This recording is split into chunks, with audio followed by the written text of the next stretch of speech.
So Director of Caribbean Football at CONCACAF, Mr. Horace Reed, is singing a different tune from his boss, Victor Montagliani, while Mr. Montagliani hinted at possible changes to the format of the final hexagonal round of World Cup qualifying because of the corona crisis.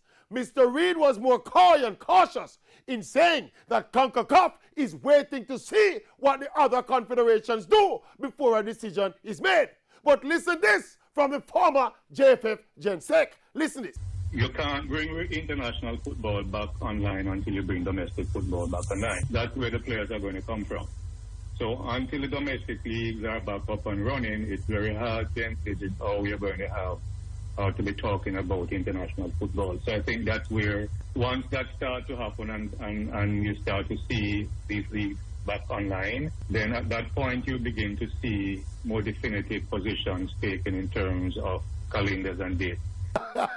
But Mr. Reed, what if the domestic leagues are cancelled for this season and no more club football is played till next season? What do you say? No World Cup qualifier will be played until the next domestic season starts, which is God knows when. We don't know about that, Mr. Reed. Why can't FIFA lead the way with the resumption of international football and the clubs follow? Why not? Anyway, a COVID time, Mr. Reed. Everybody has struggled. We're not pressure yet too much. We're not pressure yet.